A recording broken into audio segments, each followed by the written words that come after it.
حضرت علی کو انہوں نے شہید کیا جو ان کے ساتھی تھے، خوارج۔ جنگ صفین میں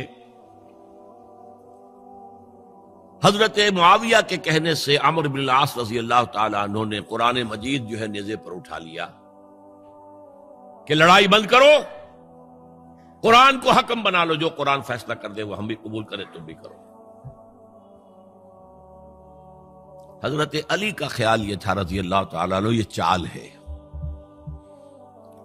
اور انہوں نے روکا اپنے ساتھیوں کو، لیکن اکثر لوگوں نے کہا قرآن آ گیا بیچ میں، اب ہم کیسے ہتھیار چلائیں؟ اس میں میرا ذہن جاتا ہے ایک حدیث کی طرف، بڑی اہم حدیث ہے، اور اس کے راوی حضرت علی ہیں۔ حضرت علی فرماتے ہیں کہ حضور نے فرمایا انہا ستکون فتنۃ، ان قریب ایک بہت بڑا فتنہ رونما ہوگا۔ حضرت علی فرماتے ہیں میں نے عرض کیا مل مخرج منہا یا رسول اللہ، اس سے نکلنے کا راستہ کون سا ہوگا؟ فرمایا کتاب اللہ فیہ خبر ما قبلکم ونبأ ما بعدکم وحکم ما بینکم، اس قرآن میں تم سے پہلے لوگوں کی خبریں موجود ہیں، بعد آنے والوں کے حالات موجود ہیں، اور تمہارے درمیان جو اختلافات بھی پیدا ہوں گے ان کا حل موجود ہے۔ تو اب کیسے نہ مانتے ہیں مسلمان؟ قرآن کو حکم بنایا جا رہا۔ بہرحال اس کے نتیجے میں جو بھی ہوا ہے یہ اب تاریخ کا معاملہ ہے، میں اس کی تفصیل میں نہیں جانا چاہتا، مسئلہ حل نہیں ہو سکا، لیکن حضرت علی کی خلافت جو ہے ان کے ہاتھ پر بیعت ہو گئی تھی، وہ چلی، لیکن 4.5 برس سوائے خانہ جنگی کے اور کچھ نہیں ہوا۔ وہ جو قافلہ آگے چل رہا تھا سیل رواں، وہ 1 انچ بھی آگے نہیں بڑھا۔ البتہ قیصر روم نے جب دیکھا یہ تو آپس میں لڑ رہے ہیں، اب موقع ہے میں حملہ کروں،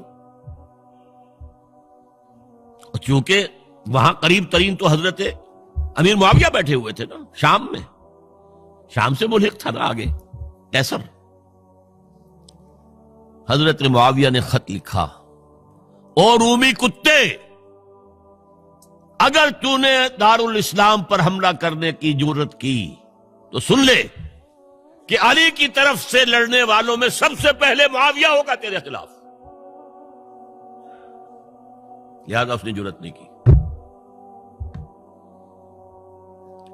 بہرحال حضرت علی کو شہید کرنے والے تھے ایکسٹریمسٹ جو خود ان کے اپنے ساتھیوں میں سے تھے۔ انہوں نے کہا وہ کہا حکم کیوں مانا؟ ان الحکم الا للہ، اللہ کے سوا کسی کا حکم نہیں، قرآن حکم نہیں ہے، کیوں مانا تم نے؟ اور اگر مانا تھا تو اب حکم کے بعد کیوں نہیں مانتے؟ چھوڑ دو خلافت۔ بہرحال یہ کہلاتے ہیں خوارج، جنہوں نے بغاوت کی ہے حضرت علی کے ساتھیوں سے۔ ان میں سے 3 نے بیٹھ کے طے کیا کہ یہ 3 جو در حقیقت بڑے شخص ہیں، یہ اس وقت امت جو ہے ان کی وجہ سے اس مشکل میں پڑی ہوئی، تینوں کو قتل کر دو۔ فلاں دن صبح فجر کی نماز کے وقت ایک شخص وہاں جائے گا، ایک شخص وہاں جائے گا، ایک شخص وہاں جائے گا، اور فجر کی نماز میں قتل کر دو۔ ابن ملجم آیا، حضرت علی پر وار کیا، وار کاری ثابت ہوا۔ باقی 2 حضرت معاویہ اور حضرت عمرو بن العاص، ان میں سے ایک تو اس روز فجر میں آئے نہیں کسی وجہ سے، اور دوسرے پر جو وار پڑا وہ اوچھا وار تھا، وہ کاری وار نہیں تھا۔ حضرت علی شہید